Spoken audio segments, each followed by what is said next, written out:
Periodista Renato Álvarez con un interesante frente a frente. Renato, gusto en saludarle, buenos días. Hola, muy buenos días, Juan Carlos, muy buenos días, Hanna. Buenos días. Espero que hayan pasado un feliz fin de semana, ya los escuché que bien. Muchísimo. No contábamos con esta lluvia de hoy en la madrugada, ¿verdad? No, mire, Llovizna, sí. desde ayer hubo una llovizna ligera, anoche, ¿verdad? Sí. Aquí cuando saliendo del canal, no sé si usted Sí. le agarró esa llovizna. Me agarró la llovizna ayer saliendo del noticiero, pero durante todo el fin de Sí. semana en la costa norte hubo una gran lluvia, bastante. Sí, hoy en la madrugada se sentía una ligera Hoy en la llovizna mañana también se sentía, y dice César Quintanilla que a partir de mañana pues ingresa un frente frío y que esto seguirá. Esto seguirá. Así que Sí. si usted tenía la esperanza de colgar sus abrigos, Renato, esos abrigos Tiene que seguir con ellos. carísimos y de buena calidad que usted siempre anda, pues déjeme Para- decirles que los va a tener que seguir ¿Para qué utilizando. fecha es la Semana Santa este año?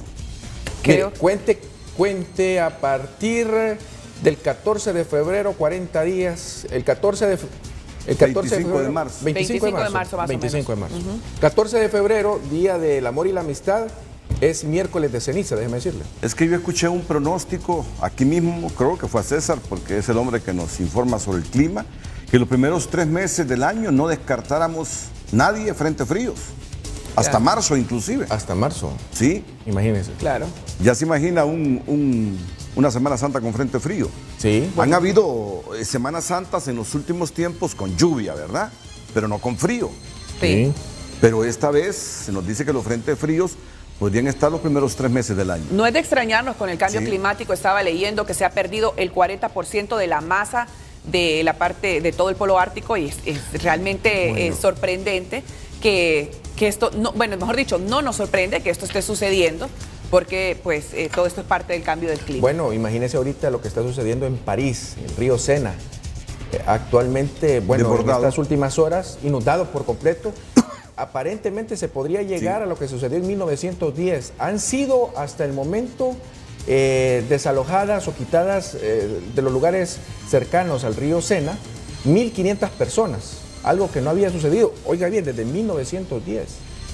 Increíble lo que está pasando. Varias poblaciones aledañas a París están inundadas por el río Sena. Sí, sí, sí, sí, sí. Y a nivel mundial usted va a ver diferentes eventos que suceden a raíz de todo lo que está sucediendo o lo que está pasando por el cambio climático, donde esperamos que la humanidad pues comencemos ya a tomar conciencia y no sea demasiado tarde. Bueno, consternados con esos crímenes de mujeres, ¿verdad? Este fin de semana. Renato, en su lugar de origen, allá en El Porvenir, Mire, una aldea cercana. Eso es bueno, ahí estamos, ¿verdad? Sí, Sí, claro. El Pedernal es jurisdicción del Porvenir. El Pedernal es jurisdicción del Porvenir. No fue en el casco urbano donde se produjo esta matanza, fue en una aldea que está aproximadamente a unos 15, 20 kilómetros del Porvenir.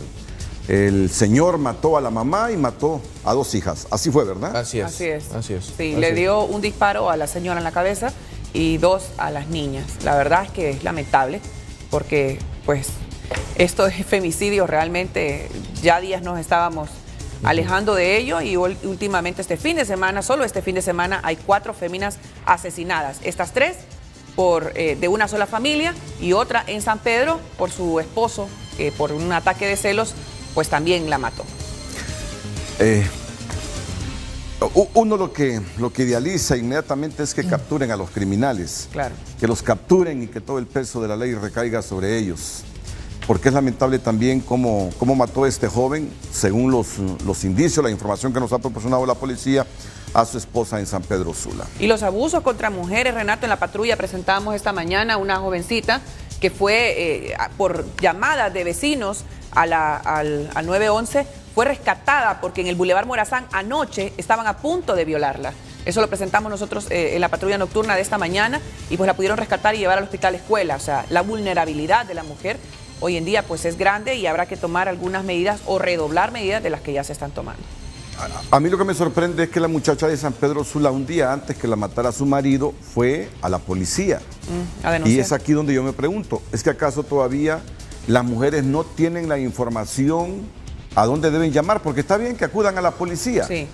pero la policía debe estar también bien informada de que hay sitios que están protegiendo a las mujeres en este momento. ¿O es que no está funcionando como se nos dice? Podría ser.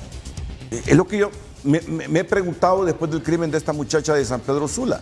Acudió un día antes de que la mataran a denunciar a su marido. Pero ya saben, al siguiente día la mataron. Yo me preguntaría, ¿qué hizo la policía para proteger a esta muchacha?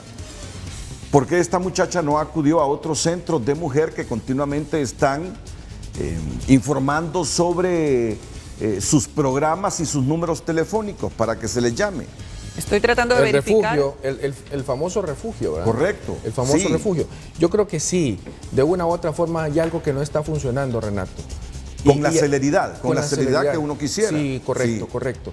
Y a veces lo que dicen las autoridades es que de repente la mujer decide, esperamos que no sea este el caso, decide retornar a su vivienda para estar con su marido. Por lo general, esas son las excusas que las autoridades ponen por lo general. Ojalá que no sea en este momento. Pero si sí me llama la atención lo que usted dice y tiene toda la razón. Si esta muchacha acudió el sábado es que realmente estaba en peligro, pasando un tremendo riesgo, porque los vecinos dicen que continuamente peleaba con su pareja, pero que la pareja retornaba a la casa. Pero si fue una noche antes a informar a la policía, es porque le estaba sucediendo algo grave. Entonces aquí vienen las preguntas. Bueno, vamos a investigar hay un en el transcurso del día. Hay un asterisco o un prefijo, mejor dicho, que se utiliza cuando usted llama desde su celular o desde su teléfono fijo, que es el 114. 114, el que puede marcar cualquier mujer que está sufriendo de abuso y que en este momento necesita ayuda más allá de una emergencia como la que hace el 911, porque usted llama al 911 cuando en el momento que le están sucediendo las cosas. Pero en el 114, que es el del Instituto Nacional de la Mujer, también le pueden ayudar. Entonces, es de informar a la población, marcan 114 y ahí le van a dar una ayuda pues extendida para que pueda hacerlo, o marcando gratis también al 150, que también es el teléfono de la esperanza, que ahí también le pueden ayudar. Son importantes estos lugares donde le van a brindar la colaboración para que corte ese círculo vicioso al que se refiere. Así rápidamente, Renato, nos acaban de informar que está tomada las inmediaciones a la Embajada Americana. En estos instantes estaremos ahí pendientes de lo que está pasando. Más adelante le mantendremos informado. Muy bien, esperamos. Muchas gracias, Juan, muchas gracias, Ana, que tengan un buen día. Hoy tengo a parte de la Junta de Convocantes. Ya tomó posesión el presidente Juan Orlando Hernández, pero esto no quiere decir que el país sigue fraccionado, que el país sigue enfrentado, por lo que urgimos todos que venga cuanto antes el mediador internacional o el facilitador internacional que posibilite comenzar lo más rápido posible el diálogo político. Presento de inmediato a mis invitados, don Jorge Yescas Oliva, en el extremo izquierdo del set. Bienvenido, don Jorge, es un placer tenerlo de nuevo aquí en Frente a Frente. Muchas gracias, Renato. Muy Para amable. mí también es un honor presentar a don Olvan Valladares, que es miembro de la Junta de Convocantes. Así que bienvenido, don Olvan, buenos días. Gracias, Renato, buenos días. Don Efraín Díaz Arribiaga, otro integrante de la Junta de Convocantes. Bienvenido, buenos días, don Efraín. Bueno, gracias, es un placer tenerlo aquí. Por la invitación. Bueno, comencemos con usted, ya que fue el último en saludarlo. ¿Cómo está todo? Estamos próximos a que venga un miembro, un facilitador internacional. Sí, en efecto, bueno, primero que tal vez referirme a cuál es nuestro papel, ¿verdad? O sea, tenemos un nombre de Junta de Convocantes.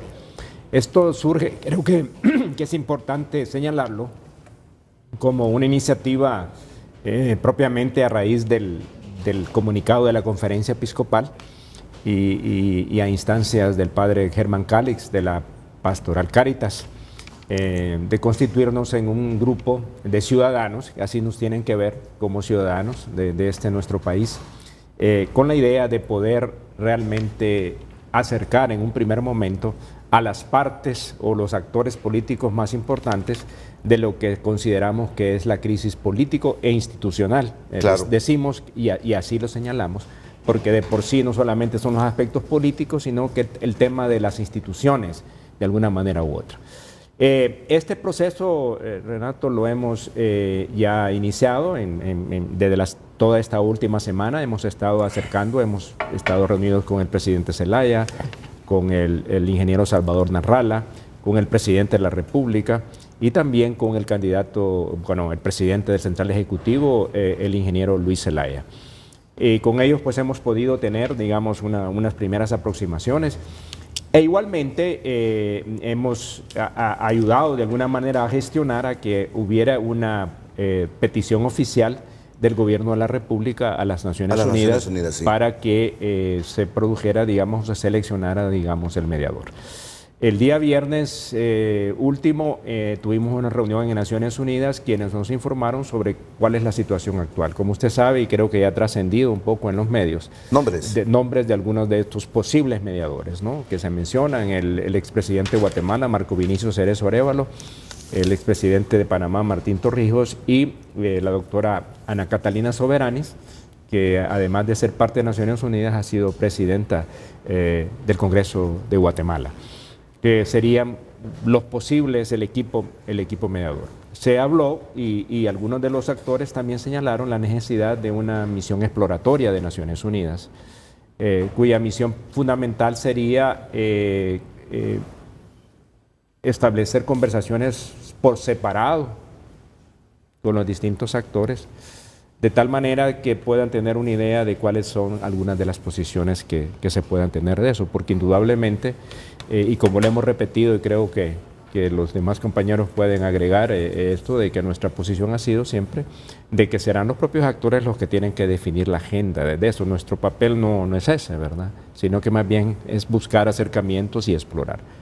Claro, en las pláticas uno puede entender algunos puntos de vista que han sido planteados, que no nos han sido planteados a nosotros, ¿verdad? Y creo que es bueno que los televidentes lo conozcan. Bueno, primero el tema de que los acuerdos tienen que ser objeto de que sean vinculantes, pues.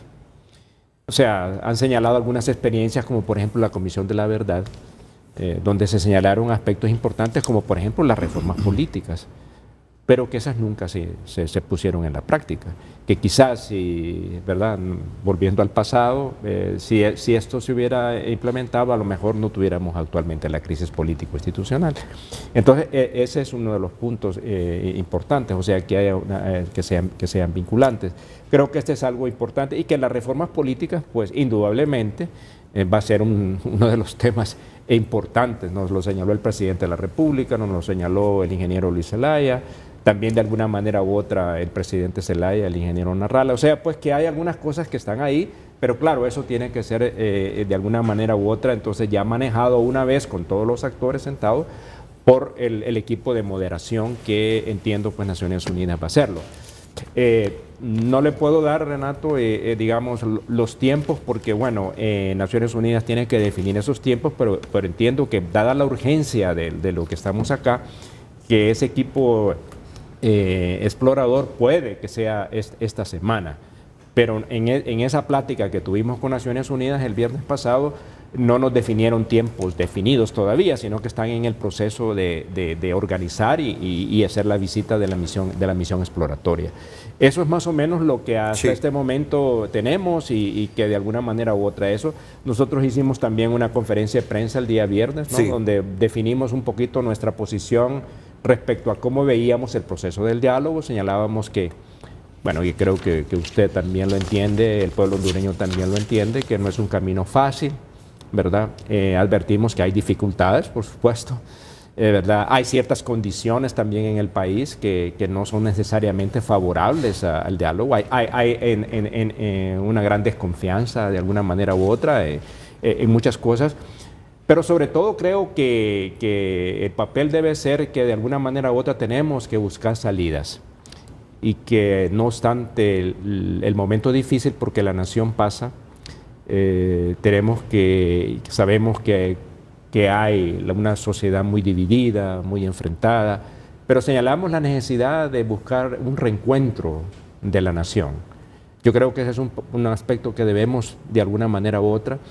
Y eso significa tender puentes, pero también romper las barreras de desconfianza que existen todavía, ¿no? Encontraron voluntad en todos los 4 actores que me han mencionado: Luis Zelaya, Mel Zelaya, Salvador Narrala, Juan Orlando Hernández. Sí, yo creo que... Nadie rehúsa el diálogo.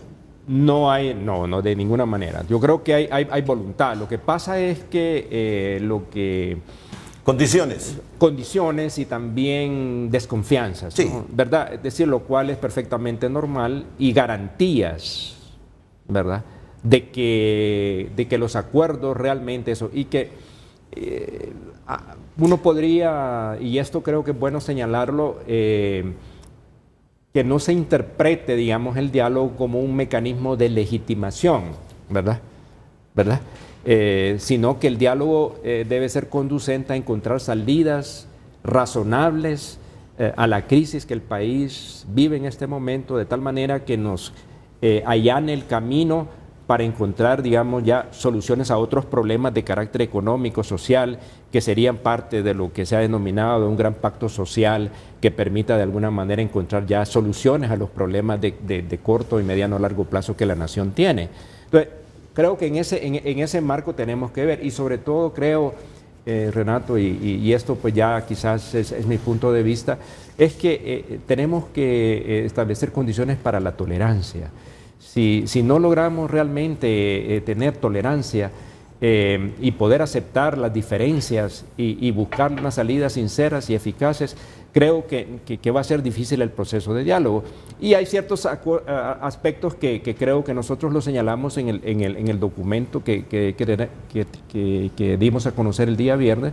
Bueno, a este problema, por ejemplo, de esta decisión del Congreso de la MAS, y tienen que haber algunas decisiones también que dé señales que queremos cambiar, Renato, ¿verdad? Sí. Yo creo Le que entiendo, eso, yo le comprendo muy bien lo que me está diciendo. Porque si no, entonces el diálogo se va a volver un instrumento inútil si no damos señales muy claras de que queremos cambiar el curso de la nación, que no puede ser la continuidad de lo mismo, sino que tiene que haber un proceso de ruptura y cambio, como lo decimos acá en el documento. Si no está revestido de eso, entonces podemos dar malas señales y volvernos un diálogo que no fructifique y no pueda llenar las aspiraciones como nación tenemos en este momento como país. Sí, porque lo del Congreso fue una mala señal. Sí, Lo definitivamente. del Congreso fue una mala señal. Y yo creo, y con esto termino la intervención, Renato, yo creo que no es un tema de fe de ratas, ¿verdad? Creo que eso me parece que además es malísimo como señal, sino que para mí es que las cosas se deshacen como se hacen. Y en este caso lo que tiene que haber es o se deroga eso, ¿verdad? A través del proceso legislativo, ¿verdad? Porque creo que ese es el camino que tiene que seguir. O sea, hay una admisión que no es un simple error, ¿verdad? Sino que es una intención muy dada. Y yo creo que eso es precisamente lo que la nación está queriendo que se cambie. Es decir, si no hay ese cambio, si no hay una actitud de rectificación honesta, clara, transparente, yo creo que entonces no estaremos creando las condiciones necesarias para que el diálogo sea fructífero, como todos los hondureños creo que así lo esperan. Sí, yo aquí tengo la Gaceta que fue publicada el viernes, La Fe de Rata. Y aquí tengo lo que aprobó el Congreso Nacional el 18 de enero. Y ya en el transcurso del programa les voy a decir qué es lo que cambió. En relación a La Fe de Rata, publicada en la Gaceta el viernes pasado, con lo que se había aprobado el 18 de enero. Una de las cosas fundamentales es que en efecto esas reformas no solo abarcaban a los diputados, sino a todos aquellos servidores públicos que en el pasado, que ahora tocan dineros para inversión social. ¿Y ONG? Y ONGs. No solo protegía a los diputados. Sí. Entonces, eso lo suprimieron. La reforma ahora solo protege a los diputados de los últimos tres congresos. Y lo otro es que, como ya no se protege a servidores públicos, estos sí pueden ser investigados simultáneamente por el Ministerio Público, aunque el Tribunal Superior de Cuentas les esté haciendo auditorías. Y así como el Congreso lo reformó, mientras no hubiese una auditoría en firme del Congreso y el tipo de delito cometido por ese servidor público, no podía hacer nada el Ministerio Público con los brazos cruzados.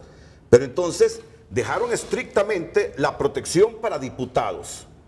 el resto de gente que trabaja en la administración pública y que tiene acceso a dineros para asuntos sociales, indistintamente si están siendo auditados, si tienen auditoría en firme, esos sí podrán ser investigados por el Ministerio Público. Ya les voy a demostrar en qué consiste la fe de ratas en relación a lo que aprobó el Congreso el 18 de enero. Pero aquí tenemos que partir de una premisa. Yo creo que todo el mundo en Honduras lo ve así. Fue una mala señal. Increíble que el país se estuviese incendiando por los motivos que ustedes saben y que el 18 de enero hayan venido los diputados a protegerse y a proteger a otra gente. Increíble. Quiere decir que no hay lecciones, que no se aprenden las lecciones, que no hay voluntad de cambio. Pero bien, que sean mis panelistas que en el transcurso del frente a frente nos vayan diciendo cómo han estado estos diálogos exploratorios con Mel Zelaya, con Luis Zelaya, con Salvador Narrala y con el presidente Hernández. Antes les presento a Cristian Nájera con la pregunta de hoy para que usted de inmediato interactúe con nosotros aquí en nuestro frente a frente a través de las preguntas, reflexiones y comentarios. Así que vamos con usted, Cristian. Renato, muy buen lunes a usted que está pendiente siempre del programa, que nos mira desde las 7 de la mañana. Ya sabe que el tema de hoy es el diálogo nacional. Pues bueno, los avances de la Junta de Convocantes, que parte está acá en el set, y que ellos están trabajando para encontrar a una persona enviada o hablada por las Naciones Unidas que logre hacer que se sienten en la mesa de diálogo, primero diálogo político a los protagonistas de la crisis política, y bueno, y después un diálogo social que genere soluciones para los problemas de Honduras, que son muchos, la lista es muy larga. Pues bueno, para participar, @Frente a Frente HN en Twitter, Frente a Frente HN en Facebook, y también mensajitos al 4538 desde su celular para participar en el Frente a Frente. Yo le voy a estar leyendo sus mensajes un poco más adelante en el programa. Nos vamos a ir a la pausa y después vamos a regresar con el resto de panelistas y con las demás luces que nos dan sobre el tema de esta mañana. Ya venimos. El opinómetro de Televicentro, opinando al 5550.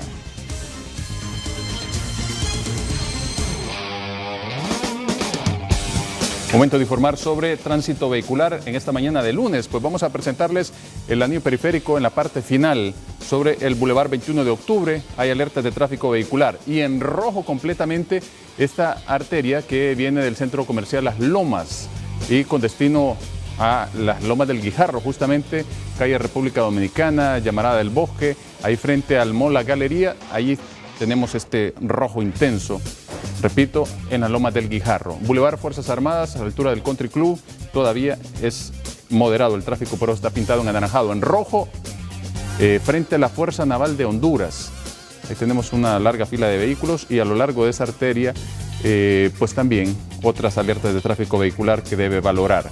Y cantidad de alertas y también fotografías que nos envían las personas que están cruzando sobre la Comunidad Económica Europea. Ahí están las imágenes.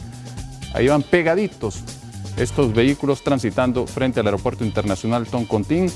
Más abajo también otra fotografía de cómo luce todo ese bulevar y las personas que van embotelladas en ese tráfico o tránsito intenso de vehículos que lo hacen de forma lenta. En San Pedro Sula, el Boulevard del Este, ya también tiene acumulados de vehículos sobre la CA 13, en la parte alta, cerca de Zip Calpule, 10 kilómetros por hora es la velocidad máxima. El anillo periférico, el segundo anillo periférico de San Pedro Sula, también con alertas y líneas bien marcadas de tránsito vehicular. Lo mismo en la 33 calle sureste, cerca del complejo de deportes Majoncho Sosa.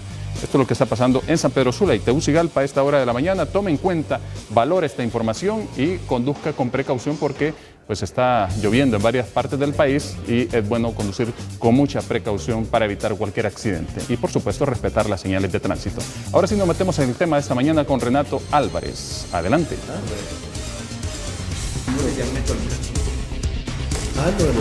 Continuamos con el frente a frente. Aquí con don Jorge Illescas Oliva les explique a ustedes o les complemente a ustedes lo que ya afirmaba don Efraín Díaz Arribiaga.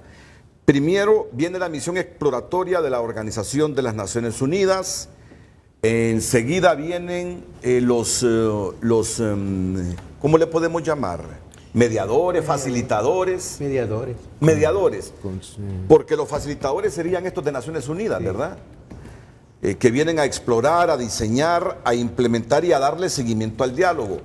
Y los otros que mencionó don Efraín Díaz Arribillaga son como la parte política, esos lazos que conectan a la oposición con el presidente Hernández. Pero bien, voy a terminar de interpretar el asunto con don Jorge Yescas Oliva. Sí, la misión de exploración de la ONU.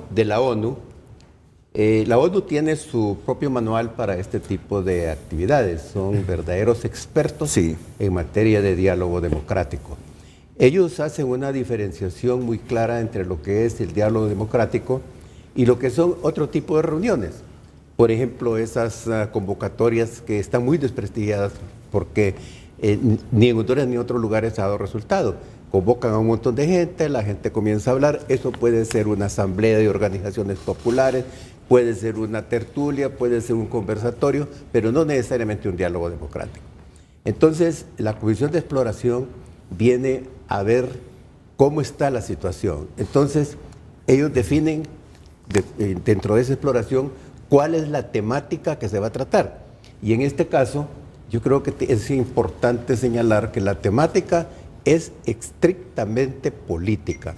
Nosotros hemos diferenciado ese gran diálogo nacional para fijar las políticas públicas necesarias para hacer los cambios estructurales del país y el diálogo democrático político. Que es el primero. Es el primero. Si no se resuelven los problemas políticos, tampoco se puede resolver los otros. Y en esto del diálogo político tienen que participar las partes involucradas. ¿Y cuáles son las partes involucradas? Indudablemente, don Juan Orlando, don Salvador Narrala. Esos son los que están involucrados. ¿Cuál es la raíz de ese problema? La raíz de ese problema es la reelección considerada ilegítima y el denunciado fraude. Entonces, esa es la causa de la crisis. Entonces, la Comisión de Exploración viene a ver justamente eso, cuál es la temática. Pero además de eso, también la Comisión revisa cuál es el contexto que hay en el país. ¿Qué es lo que está pasando? ¿Cuál es el contexto en el que se puede dar o no dar ese diálogo? Y luego también define quiénes son los actores. Y los actores ya los hemos señalado. Luego esta comisión propone ver si hay posibilidades de proponer un marco sólido en el cual se va a desenvolver este diálogo. Además, el apoyo al proceso, quién apoya al proceso, también lo definen. El equipo de gestión, porque Naciones Unidas tiene profesionales que se dedican a los diálogos democráticos. Esos profesionales han estado en el África, en América Latina, en Guatemala, en El Salvador con los acuerdos de paz. Entonces ellos ven cuál es ese equipo que se va a traer. Además, una cosa muy importante es la definición de los recursos financieros, porque toda esa gente que viene aquí indudablemente tiene que ser financiada por Naciones Unidas y Naciones Unidas busca dónde están esas fuentes de financiamiento. Y algo muy importante en esta comisión de exploración es el establecimiento de la estrategia. ¿Qué estrategia va a seguir? Porque, por ejemplo, aquí tenemos a don Juan Orlando y a don Salvador Narrala. ¿Cómo se va a hacer para que esto se llegue a un acuerdo? Además de eso, el contenido del proceso, ¿verdad? Y finalmente, ¿cuáles son los objetivos, los tiempos y la agenda que se va a desarrollar? O sea, pues que la selección de los dialogantes, ya eso ya lo tenemos. Entonces, esta comisión de exploración viene a hacer todo eso y, es decir, está preparando el escenario para que venga el mediador. ¿Cuál es el papel del mediador en este caso? El papel del mediador es moverse entre don Salvador y don Manuel y don Juan Orlando. Él se mueve por ahí y ellos van señalando cuáles son las actividades que se van haciendo. De ahí, una vez que se logre esto, de ese diálogo puede surgir el otro diálogo. Dice, bueno, para hacer las reformas en educación, en salud, en los cambios estructurales de la economía nacional, hay que hacer un diálogo. Entonces, ese es otro diálogo. Entonces, puede salir de ahí. De este diálogo político puede salir que hay que hacer reformas constitucionales o que hay que ir a una constituyente. En fin, eso no lo sabemos nosotros, ni siquiera nos metemos a decir cuál debería ser la solución que encuentre estos dialogantes, sino que nuestro papel es simplemente hacer esto y diferenciar bien. Ahora, la posición de de don Manuel Zelaya Rosales y don Salvador Narrala es bien clara. Ellos dicen, bueno, aquí se han hecho muchos compromisos y esos compromisos no se han cumplido. Entonces aquí lo que se requiere es que esto sea vinculante, o sea, quiere decir que los acuerdos sean de compromiso, de cumplimiento obligatorio entre las partes, cualquiera que sea. Entonces, dentro de esta exploración, ahí tiene que estar planteado que los acuerdos tienen que ser de cumplimiento obligatorio, y para eso es fundamentalmente que viene el mediador o los mediadores, porque lo que se va a hacer, eso es potestad y acuerdo de los hondureños. Esta otra gente viene como un mediador, como un aval, pero los acuerdos son entre hondureños. Antes estos acuerdos se hacían más fáciles, porque en Honduras prevalecía el bipartidismo. Entonces, con el tiempo, las fronteras entre el Partido Liberal y el Partido Nacional como que se fueron diluyendo, y entonces los acuerdos eran fáciles. Pero ahora que tenemos un tripartidismo, creo yo que ahí las cosas se complican, con un partido como Libre que tiene sus planteamientos ideológicos que difieren de los dos partidos tradicionales. Entonces las cosas se complican, y por eso es que ellos exigen la participación de estos personajes, que como bien señalaba Efraín, los que están propuestos en este momento es don Vinicio Cerezo, Catalina Soberanes y Martín Torrijos. Esos son los tres que se les ha propuesto. En el caso del presidente nos dijo que él no tenía problemas con el mediador. Eso nos señaló en la mesa de reunión, que podía venir Nicolás Maduro si quería traerlo. Así textualmente le digo. Si quería traer a Maduro, tráigalo. Yo no tengo problemas. Pero don Manuel Zelaya dijo, no, yo los voy a ver, ¿quiénes son? ¿Verdad? Y Manuel conoce a Martín, conoce a Vinicio, pero son ellos los que van a decidir quiénes van a decir, ¿solo va a venir uno o van a venir dos? Entonces, no es fácil, el diálogo no se va a resolver en los primeros 15 días.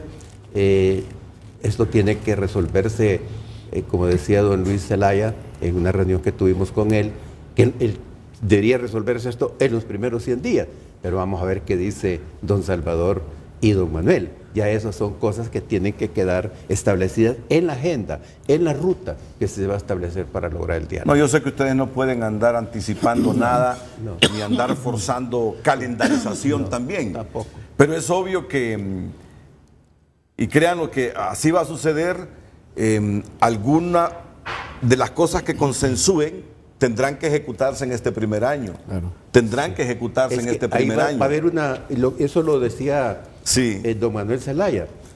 Decía él que hay que hacer un calendario y el cumplimiento de esto se va a hacer en tal fecha, en tal fecha, en tal fecha, y eso es una de las cosas que tiene que... Y eso es lógico. Es lógico. Eso es lógico. Es lógico porque, mire, hemos tenido tantos acuerdos que no se cumplen. Por ejemplo, de la Comisión de la Verdad, son 86 recomendaciones, muy buenas recomendaciones, pero pasaron tantos años y no se hizo nada de eso.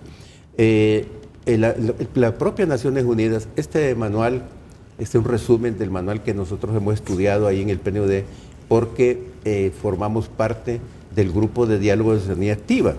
Entonces hemos tenido cursos, reuniones, y se ha venido, incluso tenemos un documento de propuestas para los cambios estructurales del país, pero esto es otra cosa, esto es un problema estrictamente político. Bueno, al final, tanto Torrijos, si es que queda, Vinicio Cerezo, si es que queda... ¿Quedan los dos? O quedan los dos, o la señora que mencionaban, la señora Soberanis. Catalina. Mientras ellos, cualquiera de ellos, si es uno, si son dos o son los tres, eso no lo sabemos. Mientras ellos están como mediadores para ese diálogo político, los exploradores siguen trabajando en lo suyo. Sí. Siguen trabajando en lo suyo, porque en esta última faceta donde están los mediadores ya intensamente tratando de que las partes en conflicto consensúen, los exploradores de la ONU estarían identificando y elaborando documentos de apoyo al seguimiento, relatorías, matriz de avances, actas, comunicados, valoraciones, revisiones periódicas, elaborar reportes para donantes, para los que dan el pistillo, para que haya este diálogo en Honduras, brindar retroalimentación al equipo facilitador en caso que se detecte la necesidad de adecuar el diseño del proceso. Bueno, implica recurso humano e implica también dinero para pagar a ese recurso humano. En eso estamos totalmente de acuerdo. Y ese recurso caro. Y entonces la comunidad internacional, mire, estaría donándole dinero a Honduras para que esté la Maxi. Por otro lado, estaría donándonos dinero para que estén estos dialogantes. Correcto. Sí. Yo creo que ya el país debe poner los pies en la tierra, hombre. Puede aburrirse la comunidad internacional de tanto darnos dinero para que resolvamos nuestro problema. Pero bueno, esto es una opinión muy aparte. No, pero es válida. Sí. Es válida porque, mire, estamos acostumbrados a estar con la mano tendida. Y yo le voy a decir una cosa, estos diálogos perfectamente bien se pueden haber hecho entre nosotros los hondureños. Pero si la oposición, ¿verdad?, para llegar a un acuerdo exige que venga alguien del exterior, hay que hacerlo. Hay que hacerlo. ¿Verdad? Porque lo que queremos es resolver el problema. Yo creo que hasta el mismo expresidente Carlos Flores ya se dio cuenta de ello. Si leemos el editorial de él, bueno, dice como, ya se lo voy a leer. Yo admito que yo lo leo. Yo lo leo porque me gusta el lenguaje sencillo con que escribe sus editoriales. Además, es conocer la opinión a fondo de un expresidente. Sí. Yo creo que Y un expresidente, no es que cayó en la razón, sino que dijo, bueno, si tanto he dicho yo de que por qué la baja autoestima entre nosotros, pero como quieren un mediador internacional, que venga. Yo creo que hasta el mismo aceptó ya. Pero mientras está sucediendo ese diálogo, ¿cómo debería estar gobernando el presidente Hernández en esta compleja y sensitiva etapa de 4 años más, don Olvan Valladares? Gracias, Renato, y buenos días a todos los miles de televidentes. Esta situación es una situación tan compleja que todas las partes tienen que poner una alta dosis de voluntad, y sobre todo el presidente de la República. Este es un parteaguas. Si no lo logramos controlar, el afectado de manera directa y de manera sustancial, impredecible en los daños, es el pueblo hondureño. Y yo quería un tanto fortalecer las posiciones de Efraín y de Jorge, en el sentido que no podemos, la sociedad hondureña, sentarnos como en el estadio de espectadores y ver que los 4 miembros, pues que estos no son equipos de fútbol, no son de 22, de 11 y 11. Aquí estamos hablando de equipos de 2 y 2, o de 3 y 3. Eso es lo poco que hay. Entonces, pensar que 9 millones de personas, el destino de todo un país, para hoy, para los próximos 4 años, y de ahí en adelante, está en manos de personas que tienen la responsabilidad, en primer lugar, de aportar buena voluntad. Si estas partes se atrincheran, como hemos visto que hasta el momento, hasta ahora hay una pequeña suavización, leve pero esperanzadora, de las partes de querer sentarse, dialogar, aun cuando todavía existen algunas manifestaciones un poco sectarias o radicales, en el sentido, yo con fulano no platico, no me siento en una mesa. Eso tiene que erradicarse. En Colombia, ¿por cuántos años estuvo el gobierno colombiano diciendo, no me siento con ellos porque eso es legitimarlos? En Vietnam, ¿cuántos años y cuántas muertes tuvieron que ocurrir para que finalmente en París llegaran a un acuerdo? Hasta que las fatalidades, las pérdidas, las bajas del ejército norteamericano alcanzaron casi los 60,000 muertos. En Vietnam, el gobierno de Estados Unidos decidió que ya era tiempo de hacer la paz. ¿Y qué ocurrió después de hacer la paz? Que Vietnam se convirtió en un país sui generis, muy distinto, nada de lo aquello radical, se ha incorporado a un capitalismo, si se quiere, social, una mezcla rara, y ahí está Vietnam, convirtiéndose en uno de los gigantes del comercio internacional. Y con buenos avances en el índice de desarrollo humano, Vietnam, no hay duda. De todos los Economía campos. socialista de mercado se llama. Sí, correcto. Economía socialista de mercado se llama. Así es. Entonces, ¿qué es Economía lo que social estamos de aquí mercado. nosotros economía social de mercado. advirtiendo también? Sí. Pero no, economía socialista Ahí de es mercado. socialista, la social es la otra. Sí. Bueno, En Vietnam. pero entonces, ¿cuál es el mensaje que debemos enviar nosotros? Número 1, nosotros queremos aclarar también la posición individual de cada uno de nosotros. Nosotros no podemos ocultar que durante mucho tiempo hemos sido críticos de la situación y hemos dejado bien claras nuestras posiciones, particularmente en cuanto a el error histórico que se ha cometido en el sentido del rompimiento de los preceptos pétreos de la Constitución. Pero eso ya está ahí, no es que se acepta, pero hay que poner los pies en la tierra, Renato, como usted bien lo acaba de decir, y ver cuáles son las realidades y qué es lo que se puede corregir de aquí en adelante. Yo creo que... Miren, ese es un primer paso, porque tanto Jorge Illescas Oliva como usted, don Olman, y usted, don Efraín, yo los he tenido aquí siempre, siempre, y conocí también las posturas y las emociones de ustedes contra la reelección presidencial. Ustedes fueron intensos contra la reelección presidencial. Y advertimos lo que iba a pasar. Sí. Ustedes fueron intensos contra la reelección presidencial. Pero como hondureños han sido capaces de decir, tampoco no debemos hacer nada y quedarnos de brazos cruzados para que este país entre a una guerra civil. Y han tomado una postura, aún y con que advirtieron de los problemas de la reelección, de ayudarle al país. Pero también Hernández sabe que ustedes atacaron la reelección. Sí. Y se lo dijimos en la reunión. Y los recibió. Y él sabe también las consecuencias que ha tenido la reelección. Sí. Yo creo que en algún momento el presidente Hernández tiene que admitir que forzaron la reelección. Forzaron la figura de la reelección. Se arriesgaron con la figura de la reelección.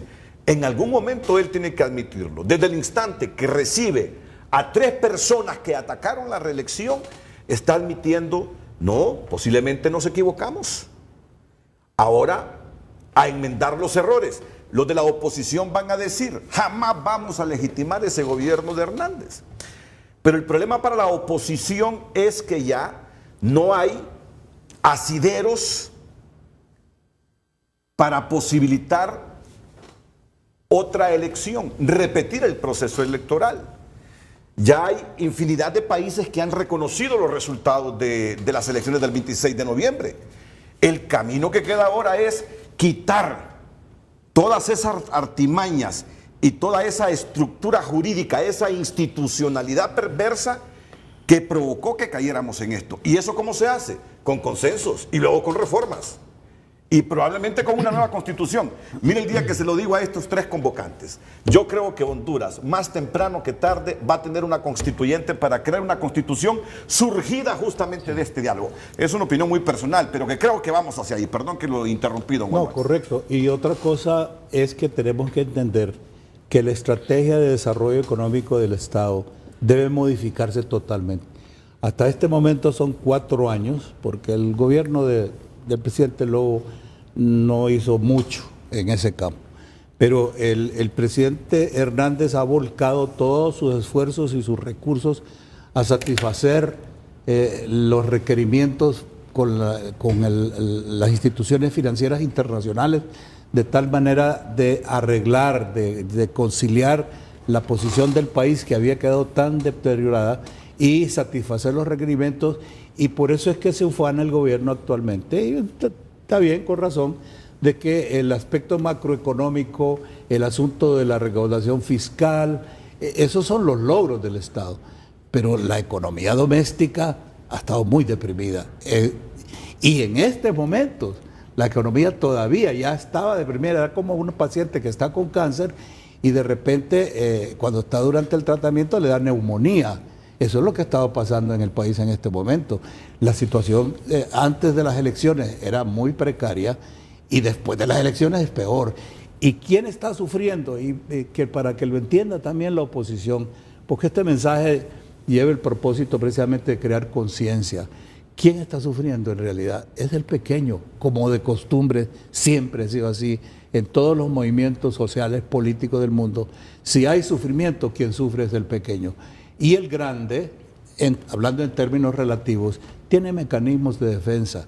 El grande, por ejemplo, hay una industria, pues empieza a recortar costos. ¿Y qué pasa con los costos? Se van en ítems como, por ejemplo, el empleo. automáticamente a reducción de planillas. ¿Quién es el que sufre las consecuencias de eso? El que queda desempleado, la familia, los hijos. Es una cadena de afectaciones interminable y eso rebota en otras familias y rebota, o sea, una persona que se queda sin empleo, el efecto multiplicador es enorme y eso nadie lo restituye. En el caso de la gran industria, de la gran empresa, existen seguros para esta cosa y las pérdidas materiales si hay, o incluso las pérdidas indirectas, como por ejemplo la pérdida de utilidades por la interrupción de operaciones o reducción de operaciones por riesgos que están cubiertos, eso tiene de alguna manera un resarcimiento. Pero el pequeñito, la gente no fue el sábado y domingo al mercado del estadio, no fueron tampoco al mercado de Villanueva. Esa gente no es gran empresario y ellos son los que afectan. Entonces, sin ánimo de andar con demagogias y populismos disfrazados y lo que sea, pero quien no piensa en esa gente no tiene razón de considerarse ser líder de este país ni de ser conductor de masas. Don Efraín. Sí, bueno, un aspecto yo quisiera, Renato, expresar y es que yo he venido reflexionando ya desde algún tiempo qué son las salidas que el país debe tener, porque sí me preocupa el futuro de nuestra nación. Yo creo que hay que crear condiciones para el diálogo y creo que el presidente Hernández tiene una responsabilidad en eso, porque de otra manera, si no creamos confianza y seguimos actuando de la misma manera como hemos actuado en los últimos 4 años, entonces va a ser muy difícil que esto se produzca. Y no es porque, digamos, yo tenga nada particular, no, sino es que yo veo qué es lo que pasa. Mire, por ejemplo, cuando yo digo las señales, es porque hay que demostrarlo, no hay que decirlo únicamente. Yo no puedo continuar siendo lo mismo, porque entonces, ¿qué es lo que le está diciendo a los que, como bien dice usted, y yo comparto plenamente, en que no van a aceptar de que es el presidente electo? ¿Verdad? ¿Y por qué? Porque aquí nosotros lo decimos en el documento. ¿Por qué? Porque uno de los temas que está flotando en el ambiente es las sospechas de que hubo un fraude electoral, ¿verdad? Y eso es muy claro y lo han dicho una y otra vez. Por eso, digamos, un tema importante que me parece muy razonable que lo planteó el ingeniero Luis Zelaya, era el tema de la verdad, ¿verdad? ¿Qué fue lo que realmente sucedió en las elecciones? Ese puede ser un tema. Me pareció a mí muy razonable que lo dijo y lo encuentro que es necesario. Pero igualmente hay que dar como otras manifestaciones de que queremos reducir el nivel de intolerancia que en el país se vive y restaurar la confianza, porque la hemos perdido también, Renato, y estamos divididos en la sociedad. Eso no lo podemos negar en uno y otro lado. ¿Seremos capaces como nación, como pueblo, encontrar un camino distinto? Pues ojalá que lo podamos hacer. Hay gente que me dice, ¿por qué estás ahí? ¿Qué estás haciendo ahí? ¿Creen que usted está legitimando el triunfo de Juan Orlando Hernández? Legitimando el gobierno Eso solo demuestra el nivel de intolerancia en que estamos en este instante. Entonces yo lo que digo, le digo, bueno, posiblemente uno pueda correr ese riesgo, ¿verdad? Yo no lo niego, ¿verdad? Y me lo he preguntado a mí mismo, me he hecho esa misma pregunta a mí mismo. Pero digo, quizás la nación requiere audacia, requiere realmente creatividad, requiere de alguna manera u otra que demos algunos pasos para demostrar que podemos caminar de otra manera en el país. Y que hay de alguna manera algunas pequeñas rendijas de esperanza y de luz que nos va a permitir realmente encontrar el camino que la nación requiere de nosotros. y el papel que cada uno como ciudadanos hondureños tenemos. Y aquí lo que estamos acá, como bien dice usted, sí, hemos sido críticos, sí, reconozco. Y no es porque ha sido, digamos, el tema de que no debe darse la reelección, porque seguramente este va a ser un tema y el propio presidente lo planteó. Inclusive creo que en el discurso lo habló de la necesidad de que había que reglamentar la reelección, claro. Ese es un tema que va a ser discutido. La constituyente seguramente va a ser un tema que se va a discutir. Pero yo creo, para mí más que los temas, son las señales.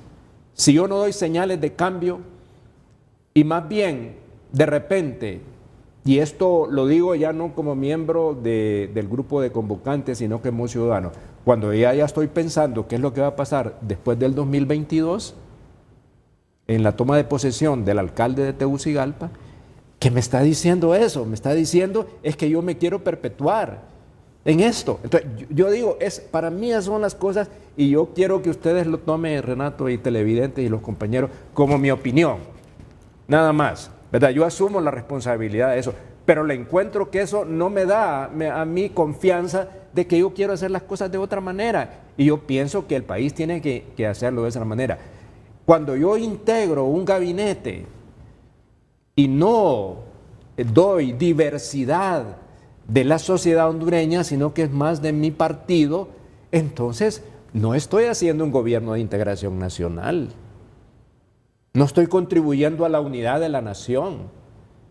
Yo digo, ¿verdad? Es decir, son observaciones. No con esto quiero de alguna manera u otra, ni mucho menos que se me interprete de que estoy en contra de, no, sino que digo, yo tengo que mostrar de que soy capaz de cambiar y de que soy capaz de aceptar. Si esas cosas no se dan, y eso es igualmente cierto, no solamente para el presidente Hernández, sino que para el otro lado, ¿verdad? Es que en esto yo tengo que cambiar, ceder, porque si no cedo, entonces ¿cómo voy a llegar a un acuerdo? ¿Cómo voy a dialogar? Ese es como mi punto de vista, Renato, ¿verdad? Que lo veo como un ciudadano simple y corriente que me encuentro con mucha gente en la calle que me dice, ¿cuáles serán las salidas? Pues no sé, yo quisiera tener la respuesta, pero no estoy seguro porque hay veces siento que no está en mis manos cuál pueden ser, pero sí puedo percibir lo que creo que es posible que eso se dé. Sí, don Jorge, yo los entiendo a ustedes. Miren lo que plantea don Efraín Díaz Arribillaga. Hay gente que me dice que qué estoy haciendo ahí. Y la gente que le dice, ¿qué estás haciendo ahí, Efraín? Es gente que no le está tolerando que él esté ahí porque creen que está legitimando al presidente Hernández. Cuando usted planteó eso, ¿sabe lo que pensé yo? Ustedes tienen más ADN de Luther King, de Mahatma Gandhi, porque creen que la solución a los problemas estructurales y políticos como los que tiene Honduras no se solucionan sembrando el terror, claro. No se solucionan con las armas, no se solucionan con incendios, porque si ya estamos amolados con tremendos índices de pobreza, ya rectifiqué, ya le pedí perdón en público al amigo Yescas Oliva sobre que en efecto la CEPAL en el último informe dice que inclusive Haití está con menos pobres que Honduras. Entonces, con estos bárbaros índices de pobreza general e indigencia que está en el país, tratar de solucionar los conflictos por la vía armada, por la anarquía, lo que hacemos es provocar más pobreza entre los hondureños. Destruir. Y de repente es la esencia pacificadora que no por ser hombres de paz quiere decir que son cobardes o que legitiman algo. No, simplemente es pensando en la nación que ya con los problemas que tiene debe resolver los problemas, pero por métodos más civilizados, menos violentos. Yo así los entiendo a ustedes como convocantes, que me imagino no es el único a quien le han dicho eso, sino que a Olón Valladares y a Yescas Oliva también. Igual. Bueno, Renato, mire, yo soy totalmente optimista, porque las grandes soluciones salen de las grandes crisis. Y yo creo que este es un momento oportuno para hacer los cambios que nuestro país necesita. Pero para eso, como he señalado, tiene primero que haber un acuerdo político fundamentalmente. Y aquí este antagonismo que hay entre dos fuerzas, que es la Alianza y don Juan Orlando, por fuerza tienen que llegar a un acuerdo. Por fuerza. ¿Que es mañana? No. Puede ser que este diálogo que estamos teniendo se caiga y se vuelva a levantar. Porque esas son las formas que se dan, las etapas que se dan en todo diálogo. Así es que a mí no me preocuparía que tuviéramos un impasse, pero pues, después lo superamos. Y soy optimista, creo que sí vamos a encontrar la solución los hondureños, porque esto es una solución de hondureños. Por otro lado, creo que don Juan Orlando, mire, aquí Juan Orlando es un político profesional, como lo es Mel Zelaya y como lo es el ingeniero Flores. Son políticos profesionales. Entonces, él sabe, Juan Orlando sabe, que tiene un gobierno débil. Lo sabe.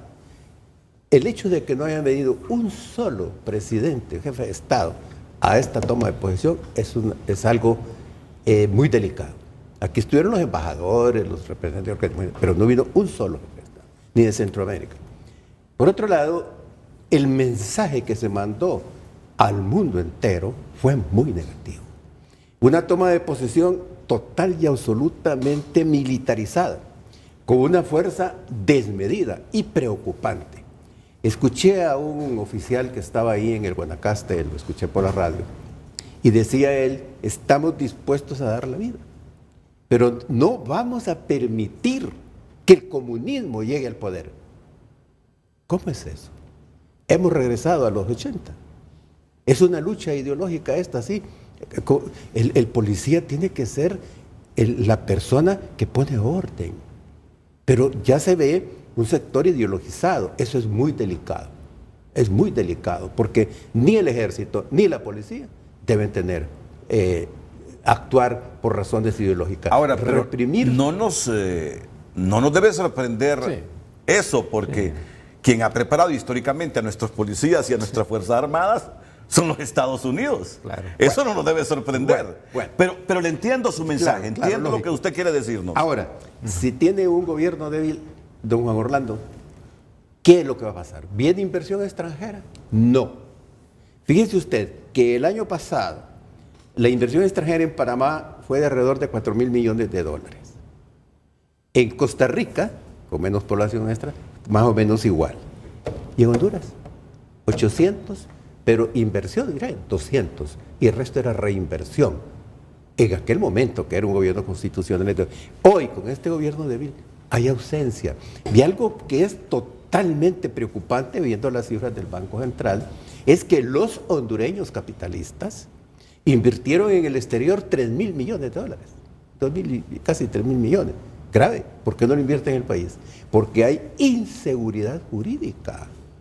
Entonces no podemos seguir así. Entonces, un gobierno débil, donde no hay inseguridad jurídica, entonces ¿qué va a pasar? Si no hay inversión, no hay empleo. Y si no hay empleo, hay pobreza. Y fíjese, ¿verdad?, que ahí es bueno para un debate. Sí. Si en efecto es por inseguridad jurídica que los nuestros no invierten aquí, o es por otro tipo de factores. Nuestra empresa privada se está quejando desde hace mucho tiempo de que somos menos competitivos por los índices impositivos, por los porcentajes de impuestos que hay. Y en eso mismo el presidente Hernández, creo que me lo decía don Orlando Valladares hace algunos minutos, Renato, debe crear condiciones para más inversión local. No es tan cierto eso. ¿Sabe por qué no es tan cierto? Porque la mayor parte de esas empresas están exoneradas de impuestos. Así como usted lo oye. Inseguridad jurídica siempre ha habido en Honduras y aún así han invertido. La inseguridad jurídica se ha profundizado. Ah, bueno. Totalmente. Porque en realidad la crisis, como lo decimos en el documento, es una crisis también institucional, ¿verdad? Donde usted no mira la separación de fronteras entre los tres poderes, ni entre los organismos exógenos, ¿verdad? Entonces, hoy hay una centralización y eso es muy dañino para el país. Entonces, este diálogo político, si no se llega a este diálogo político, para lograr esto, no se va a lograr tampoco el diálogo para los cambios estructurales. Entonces, pues, sin embargo, como le digo, yo soy totalmente optimista. Estoy totalmente optimista. Y le voy a decir lo siguiente, yo no he encontrado una persona, como los compañeros que le dije que está haciendo ahí, yo no he encontrado, nunca nadie me ha dicho, todo lo contrario, recibo llamadas, mensajitos, que me preguntan, lo que sí me preguntan es qué estamos proponiendo. Ustedes me mandan mensajes diciendo incluyan tal cosa, incluyan que las reformas electorales sean de tal manera, incluye, eso sí he recibido, pero de ahí que me dice qué está haciendo ahí, no, fíjense. Tal vez será por varias razones. Y yo le complemento algo, pues tengo que ir a una pausa, don Jorge Illescas. Usted habló de que aquí hay gente que ha estudiado para ser político y mencionó 3 nombres. Y en esos 3 nombres que mencionó pueden haber más inclusive. Callejas. Y en esos nombres está el presidente Hernández. Y yo lo voy a decir con el mayor respeto a la institucionalidad de la presidencia. Creo que el presidente Hernández no tiene ni un pelo de tonto para que no se dé cuenta el país que está gobernando en este momento. Eso es lo que yo estoy señalando. El presidente Hernández no tiene ni un tan solo pelo de tonto para que no se dé cuenta que estos 4 años son bastante difíciles. ¿Y usted vio los titulares y los comentarios de la prensa internacional? Bueno, yo leí un titular del País de España, si no mal recuerdo, el presidente Hernández toma posesión de la mitad de Honduras, que me parece que es el mejor reflejo de lo que está pasando en el país. El New York Times, comentarios de las grandes cadenas de televisión de los Estados Unidos. Yo ayer estuve revisando los diarios como el Le Monde, La Jornada, varios diarios, y ninguno tenía un comentario positivo. Yo decía así esta reflexión, que en el estadio parecía que era el presidente del Partido Nacional, ¿verdad? Sí. Más que de los hondureños. Y eso, cuando hablamos de los mensajes, a eso precisamente yo me refiero, ¿verdad? Y no es que yo tenga nada con que sea del partido, no, absolutamente. Pero como bien lo señala usted, y creo que los compañeros también lo han señalado, vivimos en tiempos muy difíciles. Es decir, un país fragmentado. O sea, si no se dan cuenta de eso, y la gente además indignada, no es solamente los que están en la calle.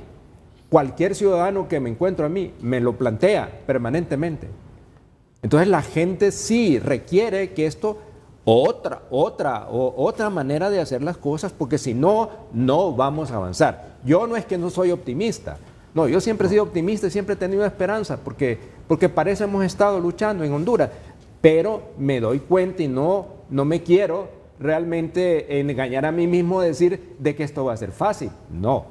Pero demuestra que es un buen demócrata, porque le está diciendo en civilidad al presidente, no está mostrando buenas señales, aún y con el país que tenemos en este momento. Eso de estar pensando que el próximo presidente va a ser un nacionalista, eso no es muy buena señal de que ha aprendido la lección. La composición del gabinete de gobierno, es cierto, tiene a un liberal ahí, si no me equivoco, Santiago Ruiz es liberal. Pero integración ya no pensando en un país que es bipartidista, pensando que hay otras fuerzas políticas. No sé si otras fuerzas políticas van a aceptarlo integrar el gobierno. Pero en el fondo, cuando dice Jorge Illescas, yo sí soy optimista porque creo que de las grandes crisis surgen las grandes soluciones para un pueblo como nuestro, para un estado como el nuestro. Son buenas señales que aún y con lo que piensan, están integrando una junta de convocantes donde está incluido el presidente para que se reúna y dialogue con la oposición a superar esos tremendos problemas que nos llevaron aquí y también a consensuar las soluciones para los problemas estructurales que tenemos. Y encaja entonces cuando decimos que el presidente no tiene ningún pelo de tonto, que sabe lo que ustedes están diciendo y saben que lo están diciendo no porque están ideologizados. Sabe que ustedes se opusieron a la reelección, pero que aún así se arriesgan a que les pregunten por qué están ahí, solo legitimando el gobierno de Hernández. Hernández entiende todo eso y debe gobernar en función de no dar malas señales, de ser inclusivo, de consensuar y allanar el camino para que se tomen las mejores soluciones a la solución de los problemas estructurales. Y que al menos, yo creo que el propósito de Hernández debe ser gobernar al menos con un mínimo de gobernabilidad Honduras en estos próximos 4 años, facilitándonos las soluciones a los problemas estructurales que tenemos. Y se lo están diciendo 3 demócratas. Bueno, yo me considero otro demócrata. Yo no soy de los extremismos, yo me considero otro demócrata. Debe entenderlo por el lado más sano, el presidente Hernández, lo que le están diciendo en este momento. Debe entenderlo por el lado más sano, porque al final, fíjense que ustedes están dando una lección. Más que ayudarle a él, quieren ayudarle al Estado de Honduras a que resuelva esto sin caer en una guerra civil, en una confrontación mayor que nos aleje totalmente la inversión, porque el alejar la inversión, ahí sí viene la guerra de verdad. La guerra de los pobres por alimentos, por salud, por dinerito para darle a los hijos para ir a la escuela. Y esas sí son guerras peligrosas. Vamos a la pausa y enseguida siguen nuestros panelistas: Orban Valladares, Efraín Díaz Arribillaga, Jorge Illescas Oliva, hablando de este diálogo que va en serio, primero con la llegada de los exploradores de la Organización de las Naciones Unidas y los mediadores cuando ya alcancemos o hayamos allanado el camino para que en efecto se produzca primero este gran diálogo político entre el presidente Hernández, el expresidenciable Narrala, el expresidenciable Luis Zelaya y el coordinador del Libre Manuel Zelaya. Atentos que seguimos. 5:50, ya sabe que a las 9 de la noche, a partir del inicio del noticiero estelar de TN5, se leen los resultados del opinómetro. Vamos con redes sociales. Aquí en Frente a Frente tenemos Facebook. Ha escrito la gente un poco. Dice Luis Roberto Mesa: el diálogo es urgente. Debemos poner las cartas sobre la mesa y llegar a los acuerdos que permitan el respeto a la Constitución y darle lucha frontal a la corrupción. Amílcar López: mientras la alianza no deje su actitud intransigente, está como difícil que se desarrolle el diálogo. Con la posición que toma la alianza, dejan claro que solo buscan sus intereses y no los del pueblo. Lenín Orellana: esperamos que se dé un diálogo sincero en el que dejen a un lado sus intereses personales y miren por el bienestar del pueblo hondureño, porque lo que queremos es paz y tranquilidad. Y el último mensaje de este segmento dice Alexis Raúl Hernández: en Honduras todo diálogo es un acto burlesco, mentiroso y una trampa de dilatación y desgaste de la causa. Aquí en Honduras y en la otra Honduras, todos hemos sido cómplices en la sombra del silencio, del miedo y de la prudencia conveniente del caos en el que vivimos hoy, dice Alexis Raúl Hernández. Esos son los mensajes que tenemos en este segmento. Stephanie, tenés a Stephanie ahí también al final. Sí. Stephanie dice: ustedes estaban indignados por lo que pasó en el Congreso, pero siguen haciéndose los ciegos ante lo que está pasando. ¿Avance? Se pregunta. Ninguno. ¿Retroceso? Ustedes mismos publicaron una imagen de lo que pasó el sábado y sin embargo hoy preguntan acerca de los avances de la gran Junta de Convocantes para el gran diálogo nacional que pretende estar cimentado en la represión, dice Stephanie Espinal. Así la opinión de la gente. Nos vamos a la pausa y venimos con más conclusiones aquí en Frente a Frente, más aportes de los invitados de esta mañana.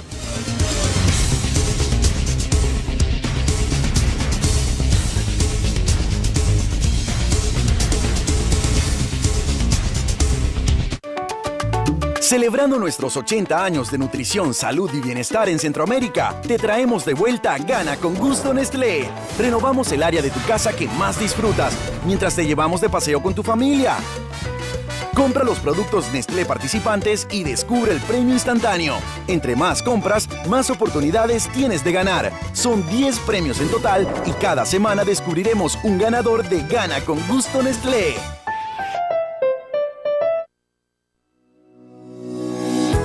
En la era digital de hoy, estamos expuestos constantemente a la luz azul que está presente sobre todo en las luces LED emitidas por computadoras, tabletas, smartphones. Para brindarte una protección eficaz, nuestro laboratorio digital incorpora un nuevo tratamiento que al bloquear la sobreexposición a la dañina luz azul, previene la fatiga, reduce el estrés visual, mejora el contraste, protege la retina. Encuentra la tecnología Clarité Blue en Hospital, Clínica y Óptica Santa Lucía. Un delicioso cappuccino cortadito latte. Y si te da calorcito, frozen algo para después. Y si el hambre te acompaña y donas croissants sin mollete.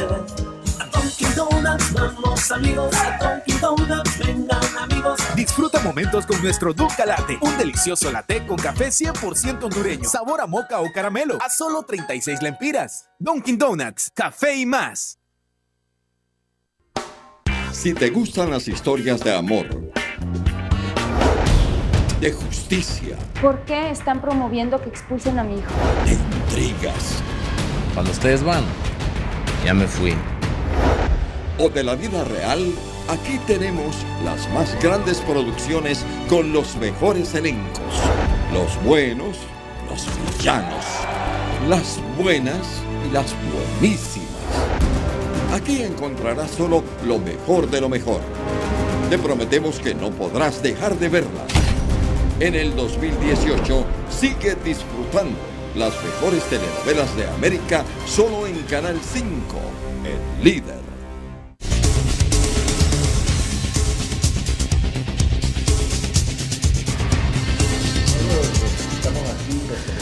Miren que sabemos que hay miles de armas en el pueblo. Estamos al aire. Ok.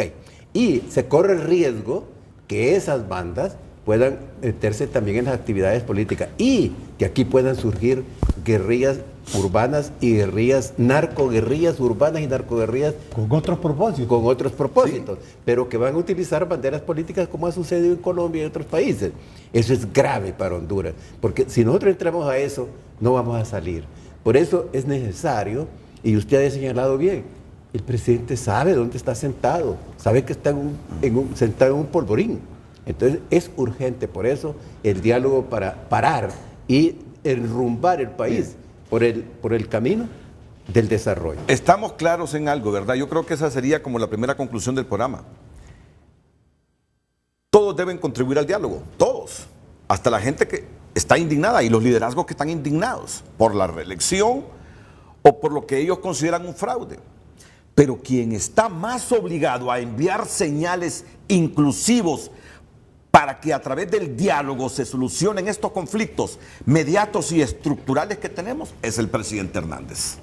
Sí. Don Olman. Y por una sencilla razón, Renato, mire, la percepción general es que aquí tenemos un pueblo demandando cambios, demandando paz, tranquilidad, demandando desarrollo, y que del otro extremo está un sector oficialista oponiéndose a ese cambio. Esa es la percepción generalizada. Y esto ya desbordó las fronteras hondureñas. Si usted se fija en los noticieros internacionales de cadenas como BBC, como incluso Al Jazeera y todas esas cosas, las imágenes que se están dando es la imagen de la represión. Entonces hay que analizar cuál es el peligro que está detrás de bambalinas, no el que estamos percibiendo. Mire, el quemar llantas, a mí no me preocupa el quemar llantas. Lo que hace es entorpecer el tránsito y como dura unas cuantas horas, repito, me preocupa la afectación a la gente que está desarrollando sus actividades. Pero el daño que se está haciendo subyacente, como se dice. Yo ponía el ejemplo de la paca de algodón, el incendio de algodón o el incendio de acerrín. Usted tiene un cerro de acerrín y hay una chispa dentro del cerro de acerrín y usted puede pasar meses y ese acerrín quemando por dentro y cuando acuerda usted le explotó el cerro de acerrín. Igual los incendios en las algodoneras y en las desbotadoras de algodón, usted ve aquellas pacas que están en cuarentena. ¿Por qué? Porque en el proceso donde se usa fuego para secar el algodón, puede caer una chispita en una paca. Y esa paca va a ir quemando despacito, despacito, contrariando las leyes de la naturaleza y la física por la oxigenización. Para quemar necesita oxígeno, pero así queman. Pero cuando acuerda usted, esas pacas que están con bandas de metal bien fuertes, empacaditas, explotan. Y eso pasa con las sociedades igualmente. Ese fuego subyacente que está, esa insatisfacción que abate a los pueblos, de repente se torna ya en una violencia abierta. Entonces, ¿qué pasa, Renato? Y que no se entienda este mensaje como un mensaje que quiere extender más allá el pesimismo. Yo soy no contrariando, pero a diferencia de Efraín, yo soy prudentemente optimista. Siempre he sido prudentemente optimista. No pierdo mi optimismo porque yo creo que el país, si nos desesperanzamos, estamos servidos. Pero hay que tener prudencia en esto. Y otra cosa es exigir, particularmente del gobierno de la República y del presidente Hernández, es necesario que rompa los círculos herméticos que tiene en cuanto a las estrategias del Estado. El presidente de la República no puede cambiar, modificar su patrón si sus asesores continúan siendo los mismos. Los errores que se han cometido en este gobierno son garrafales. Ese error del Congreso de la República, que se le estamos llamando error, pero ese delito que se comete, que ya se ha cometido en otras instancias. O sea, esta no es la primera vez que el pueblo reclama y dice, señores, eso que aparece en la Gaceta no es lo que se aprobó. Eso ya lo teníamos en varias oportunidades, pero se continúa con esa práctica. Entonces aquí es donde yo pongo la figura de la ruleta rusa. Hemos estado, Renato, jugando a la ruleta rusa y ese juego ha sido más que todo de las autoridades en muchos gobiernos, no en este gobierno. Nosotros venimos sosteniendo una crisis desde el gobierno de Mel Zelaya y anteriormente. Mire, cuando viene la condonación de la pobreza, de la deuda, de la deuda externa, cuando viene la condonación, era una oportunidad de oro del país. Y ahí es donde se necesitaban estadistas, gente que estuviera calificada para manejar esa cantidad de billetes, volcarla al pueblo hondureño, sacarla. Mire, si se hubieran utilizado, Efraín, 7,000 millones de dólares para la generación de un programa intensivo de vivienda a nivel nacional, usted se imagina la cantidad de empleo que hubiera habido y la calidad de vida que hubiera tenido, no sé cuántas, cientos de a mí miles sobre de esto, viviendas. Mel me ha dicho varias veces, y es que vos crees que ahí tenía yo el tanate de pisto. No, pero ninguno de los presidentes tuvo el pisto, pero es como que lo hayan tenido. Así es. Porque en vez de pagar la deuda externa que se condonó, ese dinero debió ser orientado estrictamente a la reducción de la pobreza. Claro, y no solo fue Mel que se comió esos 15,000 millones de... ¿Cuántos fueron? 7,000 millones de dólares. No, porque vinieron otros gobiernos después de Mel que debían seguir dándole continuidad a la reducción de la pobreza con los recursos que no íbamos a pagar al servicio de la deuda ni al capital de la deuda, sino invertirlos en los pobres. Miren, los voy a interrumpir porque tengo al ministro Eval Díaz en la línea telefónica. Tengo al ministro Eval Díaz. Y otro puntito, esa frase que dijo Loma Valladares, que el Estado de Honduras viene jugando a la ruleta rusa desde hace años. No son los políticos individualmente que juegan a la ruleta rusa, ojalá así fuera. No, es el Estado de Honduras el que ha estado jugando con la ruleta rusa desde hace mucho tiempo. Tengo al ministro Eval Díaz que quiere intervenir en el diálogo, un diálogo que me demuestra a un Efraín Díaz Arribillaga, fíjese que ni siquiera con reservas, no, a un Efraín Díaz Arribillaga, aunque no lo parezca, con un optimismo mesurado, pero exigiendo también señales del gobernante para allanar el camino a un buen diálogo, a un gran diálogo que nos resuelva los problemas. Definitivamente. Me tomo el derecho de interpretarlo. Sí. A un Olvan Valladares moderadamente optimista, quizá por las mismas razones de Efraín Díaz. A un Jorge Yescas optimista, porque la historia nos dice que a grandes males, grandes soluciones, y que en las grandes crisis, cuando hay voluntad de los políticos, surgen tremendas soluciones también para las naciones. Yo creo que ambos o los tres coinciden realmente en que esta es una coyuntura política del país que hay que aprovecharla como nunca antes. Sí, es que Renato, solo para que hable el licenciado Eval Díaz, es que yo digo, a las personas se le conocen por sus hechos, a todos nos juzgan por nuestras actuaciones, no por lo que decimos. Yo puedo decir aquí que soy virtuoso, pero si no demuestro en mi vida y en mis actos que soy virtuoso, no estoy siendo realmente consecuente. Y eso es precisamente lo que yo creo que los hondureños están esperando.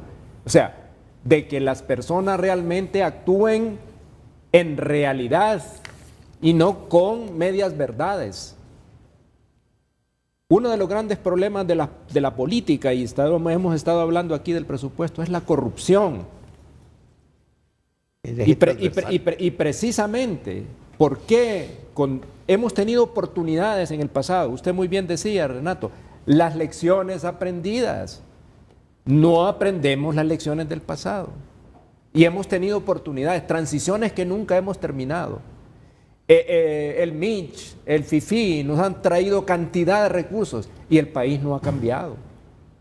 Entonces, yo creo que es efectivamente, por eso decíamos nosotros en este documento, de que es el diálogo político debe ser como el primer paso para las soluciones que la nación está demandando. Y yo creo que la gente quiere creer. Y yo quiero creer, Renato. Yo quiero creer. Pero me tienen que demostrar de que efectivamente creer. Claro, como decía Jesús, le decía a Santo Tomás, ¿verdad? O sea, porque vistes y me tocaste, creíste. Bienaventurados los que pueden, creer sin haber visto. Claro, sí, yo pienso que eso es así, pero en la vida política y social uno se da cuenta de que son las actuaciones importantes las que pueden transformar la nación. Y yo creo que eso es lo que la gente demanda, no Efraín Díaz Arribillada. Yo soy un simple ciudadano, es lo que yo percibo que la gente quiere. No tan simple. ¿Verdad?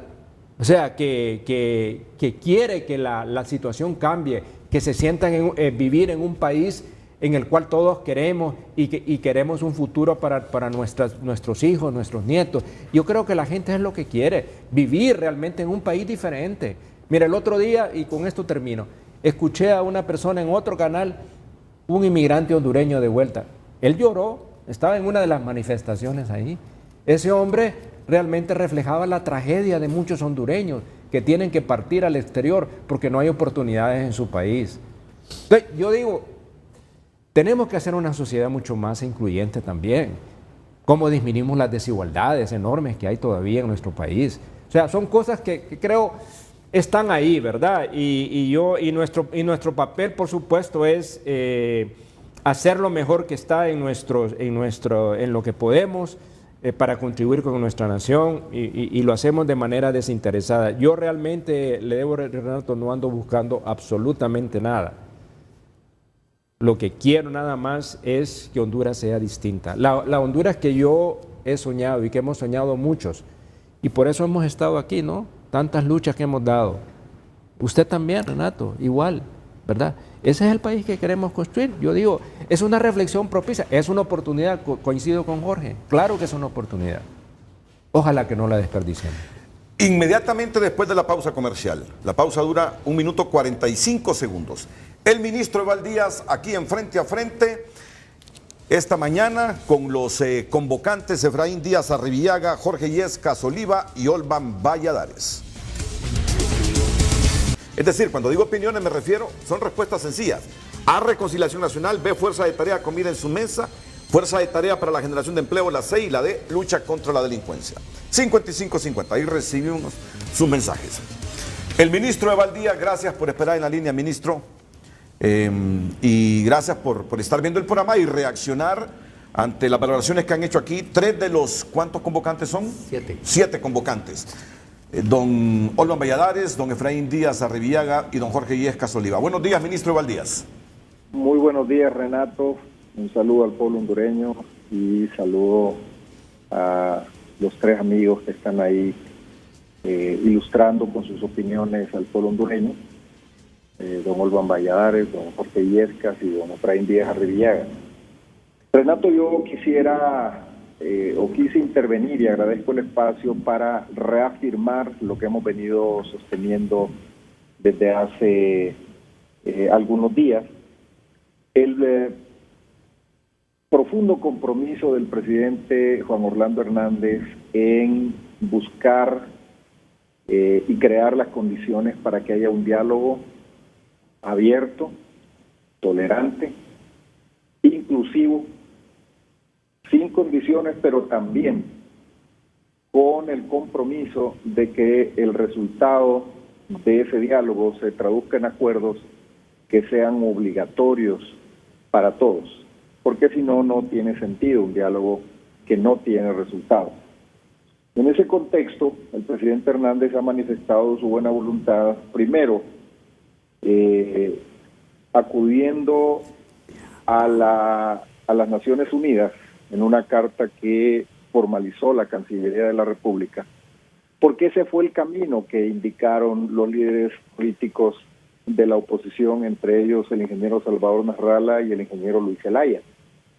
Si ellos reconocen y aceptan que las Naciones Unidas es un órgano y un espacio en el cual podemos sentarnos a hablar, el presidente Hernández, después de las acciones de ellos, formalizó esa petición. Así que estamos a la espera de que la Oficina de las Naciones Unidas, la Secretaría General, reaccione a esa petición. Hemos estado hablando todos con la Oficina de Naciones Unidas pidiendo información, y no solo nosotros, gobierno, sino que también los líderes de la oposición han estado en contacto, también la Junta de Convocantes, también la Plataforma del Diálogo por Honduras, que es otro grupo que se ha sumado a crear condiciones para este diálogo, y así sucesivamente.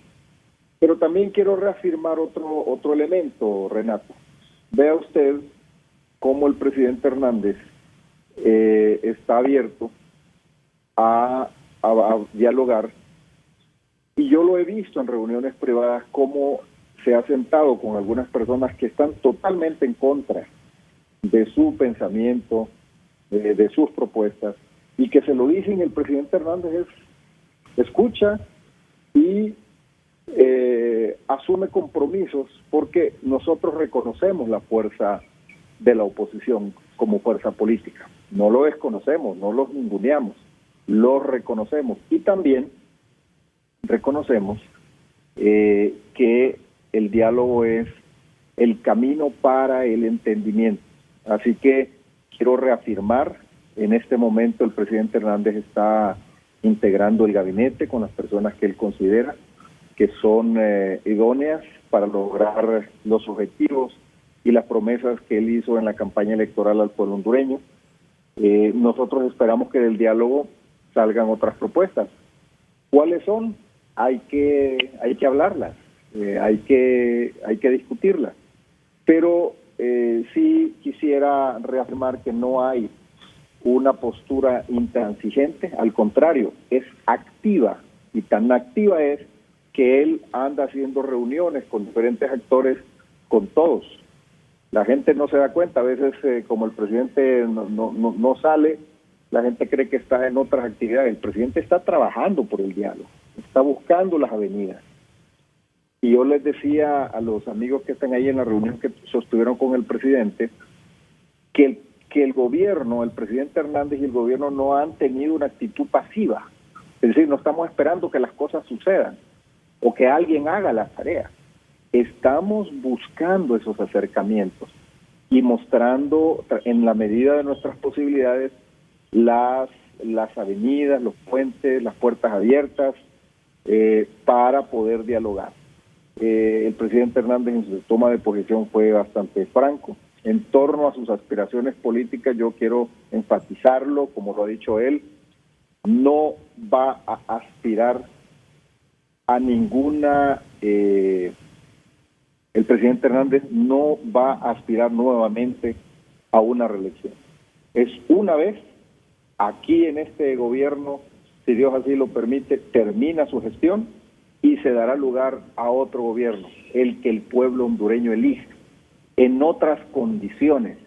Aspiramos a que sea con un nuevo sistema electoral, y hablamos de sistema que incluye reformas o una nueva ley, o incluye nueva institución, incluye, si se logran los acuerdos, segunda vuelta, lo que sea necesario por el bien del país. Lo dijo en su toma de posesión el presidente Hernández: si hay que crear los distritos electorales para que los diputados estén más cerca de la población, hay absoluta voluntad de abordar el tema de la reforma electoral. Así lo expresó el presidente en su toma de posesión, lo reafirmamos hoy, lo hemos dicho a los líderes de la oposición, porque algunos tenían el resquemor de que el Partido Nacional no aceptaría la segunda vuelta, ¿no? Estamos abiertos. Lo que hay que discutir es cuáles son los parámetros. Igualmente en el tema de los distritos electorales, cuáles son los parámetros. Igualmente en la integración del Tribunal Supremo Electoral, si se va a seguir llamando Tribunal Supremo Electoral o no, cuál es la mejor forma de integración, cómo debe hacerse, si es con profesionales, si es un órgano técnico o es un órgano político, o es mixto, cuál es el rol de los partidos políticos. Todo eso es producto de una construcción que se va a dar en el diálogo. Pero el presidente Hernández también aspira, y lo ha venido diciendo en público y en privado, que hay decisiones que son de tal trascendencia para el país que no es justo que solo tomen esas decisiones los políticos, que el pueblo hondureño debe ser consultado y debe dar su opinión. Imagínense que en esa mesa de diálogo político, en primera instancia, haya una propuesta de una nueva constitución o de una constituyente. Eso es de tal relevancia que el pueblo hondureño tiene derecho a opinar y no puede ser decisión de dos personas. Porque no nos parece que el pueblo hondureño se va a sentir bien. Entonces, pero esos son parámetros que se van a discutir, que se van a acordar y que se van a estructurar con la ayuda del facilitador internacional, que esperamos que ojalá esta semana pueda venir. Estamos pendientes, con mucha insistencia, preguntando. Nos dicen que el secretario general de Naciones Unidas estará revisando el tema y que en las próximas horas podría pronunciarse. Así que ya esto, la mejor prueba de voluntad del presidente Hernández en torno a su compromiso con el diálogo, lo ha hecho poniendo ya en manos de la Secretaría General de las Naciones Unidas la propuesta que nos puedan hacer sobre los facilitadores del diálogo. Así que, Renato, yo quería intervenir para afianzar la postura del presidente Hernández en torno al diálogo. Nos parece que es una gran oportunidad, no lo vemos como un paso obligado, al contrario, nos parece que es una gran oportunidad. Las condiciones, si el presidente Hernández fuese un hombre mezquino, las condiciones ya están dadas, un Congreso integrado con un acuerdo con los partidos minoritarios, en el caso de mayoría mayor simple, y ahí podríamos ir avanzando. Sin embargo, no se trata de eso, se trata de que avancemos en el país en un gobierno que trabaja con el consenso a través del diálogo de la mayoría del pueblo hondureño. Así que vamos a seguir escuchando las cosas las opiniones que no son acordes a lo que nosotros pensamos, pero de eso se trata. Esa es la democracia, escuchar a los que no piensan como nosotros, y probablemente en el marco del diálogo nos convenzamos unos de una cosa y otros de otra, pero ahí vamos encontrando los puntos coincidentes y construyendo, porque Honduras no se va a construir en los próximos 4 años ni 8, hay que seguirlo haciendo permanentemente. El diálogo debe ser una cultura, debe ser algo que debemos practicar en los ámbitos más cerrados de la vida personal, familiar, hasta en la vida política. Así que estamos listos para dialogar, estamos listos para sentarnos a la mesa sin restricciones de temas y con un entusiasmo de que de ahí va a salir un nuevo esquema para que Honduras siga creciendo. Agradezco incluso las críticas que se hacen, son bienvenidas, son analizadas, y un mensaje al pueblo hondureño de que el presidente Hernández está comprometido seriamente con este esquema del diálogo con todas las fuerzas políticas, pero también con los sectores y con el pueblo hondureño en general. El ministro Eval Díaz en comunicación con Frente a Frente, la opinión que tienen mis panelistas, nuestros invitados esta mañana sobre esta declaración de Eval Díaz, inmediatamente después de la pausa comercial. Opinómetro de Televicentro, ¿cuál de los siguientes programas de gobierno considera usted debe ser prioritario? 4 opciones: A, reconciliación nacional; B, fuerza de tarea, comida en su mesa; C, fuerza de tarea para la generación de empleo; D, lucha contra la delincuencia. Escoja una de ellas y envíela al 5550.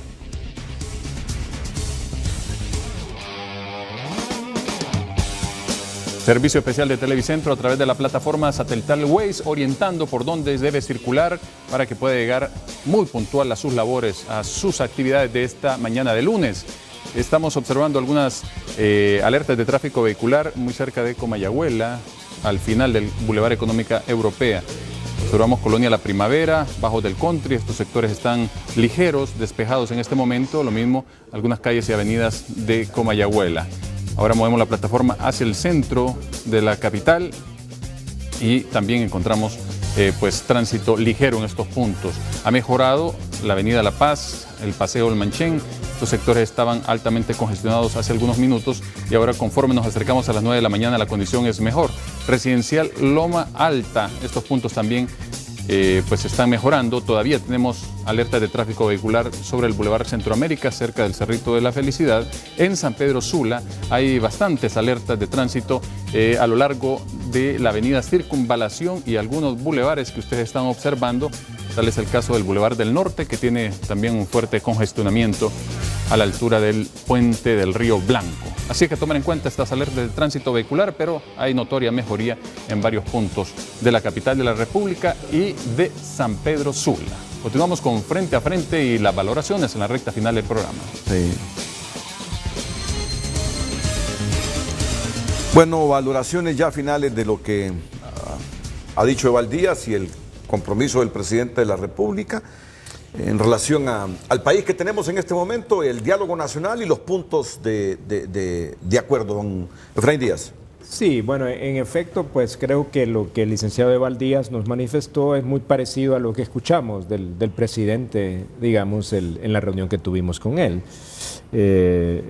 Algunos temas, los límites de la reelección, que deberíamos de tomar en cuenta, por ejemplo, a los partidos minoritarios que ahora forman parte de la Junta Directiva del Congreso, esta plataforma ciudadana, fueron algunos aspectos que están ahí. Pero bueno, yo creo que lo importante es que haya la disposición, que estén dispuestos a dialogar, pero igual que como lo dijimos al comienzo, ¿verdad? Hay que dar señales diferentes a la nación. Y para mí, esa es mi principal preocupación, que mientras no hayan realmente unas señales de que realmente queremos caminar en un nuevo camino para Honduras, entonces vamos a tener las mismas reservas, que quizás yo las tengo, no porque no quiero creer, sí, quiero creer, y yo solo quisiera nada más decirle aquí algo que lo pusimos en el documento, Renato, sí, y el pueblo hondureño, de este pensamiento de George Bernard Shaw, ¿verdad? Este pensador británico, irlandés, que decía, y en vista pues de que también es como que queremos un sueño, como decía Martin Luther King, algunos hombres ven las cosas como son y dicen, ¿por qué? Yo sueño las cosas como no han sido nunca, y digo, ¿por qué no? Quizás eso es claro, lo que realmente es el mensaje final que yo puedo dar, porque sí queremos un país al que hemos soñado y al que todos de alguna manera tenemos derecho. Pero yo creo que hay que dar muestras de que realmente queremos cambiar. No es suficiente con decirlo. Yo puedo decir aquí muchas cosas, como dije yo anteriormente, pero eso. Y finalmente quiero decir, y con esto termino, con el tema de los militares. Mire, este es un tema que hay que discutirlo. A mí me parecen unos militares de la década de los 80. Sí. Se lo quiero decir con toda claridad y con preocupación.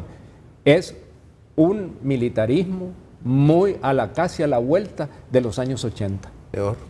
¿Verdad? Y esto es otro tema de la discusión, o sea, cómo pasamos de unas Fuerzas Armadas civilistas que protegen al ciudadano y a la Constitución y no un concepto represivo de las Fuerzas Armadas. Yo creo que este es otro tema que tiene que ser para analizarlo y centralizarlo, porque yo he escuchado al nuevo jefe del Estado Mayor y yo realmente me preocupa el pensamiento que actualmente está prevaliendo, la ideología, como bien decía Jorge que le preguntó al policía. No es que no tengan ideología, pero si la ideología fuera una ideología democrática, y ve al ciudadano como enemigo político. Como enemigo político, ¿verdad? Pero fíjese, don Efraín, que yo ahí veo que los grandes corresponsables, en todo caso, de esta involución de las Fuerzas Armadas, la misma clase política Sí. con este asunto de la reelección. Estoy de acuerdo. Desde Mel comenzaron a pervertirla. ¿Cuánto no hizo Mel por contentar a los oficiales para el tema aquel de la cuarta urna? ¿Cuánto no ha hecho el que tenemos? Y hay que decirlo, y con todo respeto, el presidente Hernández, para tenerlos contentos en función de sus objetivos políticos también. Yo siento que los grandes corresponsables, si es que comienza a politizarse las Fuerzas Armadas, en nuestra clase política, por esos objetivos estoy de acuerdo, reelección, estoy totalmente los de han acuerdo. arrastrado a eso. Yo recuerdo un jefe del Estado Mayor Conjunto que me dijo: supriman ese artículo 4, que nosotros somos los garantes de la alternabilidad. Supriman todo eso que nos une a los políticos y que los políticos resuelvan y garanticen la transparencia de las elecciones por sus valores y por su honestidad. No nos comprometan a nosotros, pero los políticos en los últimos años están arrastrando a las Fuerzas Armadas a este asunto. Ya solo tengo segunditos, don Olman y don Jorge Illescas, por favor, Sí, que me falta una pausa comercial. Puntualmente, yo doy la bienvenida a las palabras del ministro Eval Díaz. Yo solo quiero recordar también a todas las partes que el diálogo tiene que aprovecharse. Nosotros no podemos al diálogo a improvisar y a convertirlo en un dime y direte y en acusaciones interminables. No vamos a tener ningún resultado.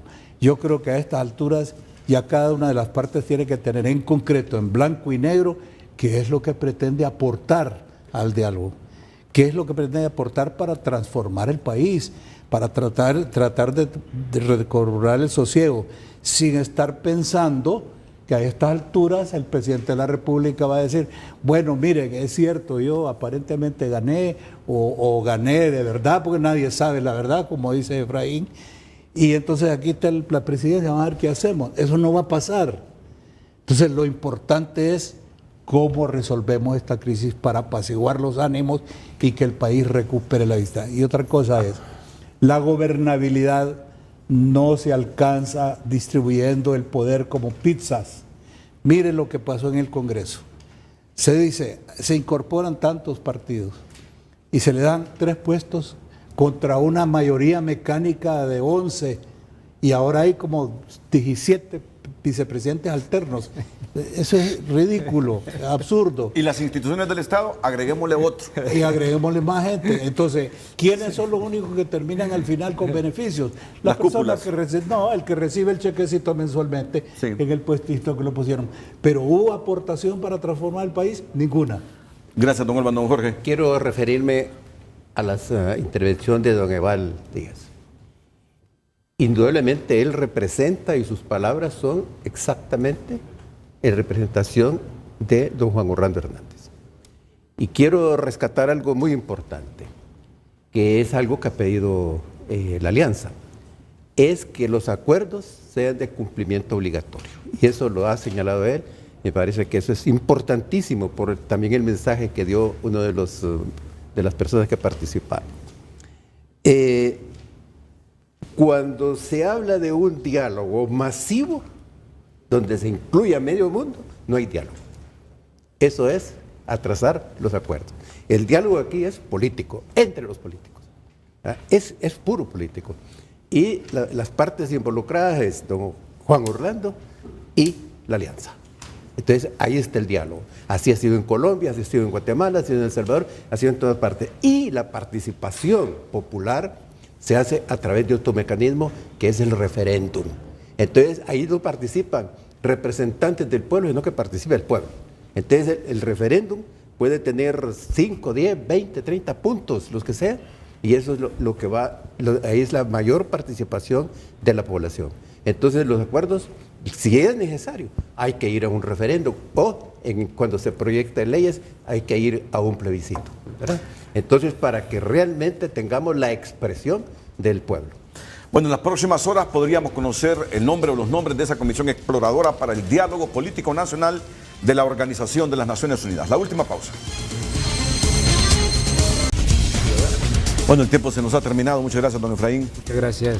Muchas gracias, don Olman. Muchas gracias, don Jorge Illescas. Esta mañana aquí en Frente a Frente. A todos, gracias. Las mañanas del 5 a continuación aquí en la pantalla Líder de Honduras.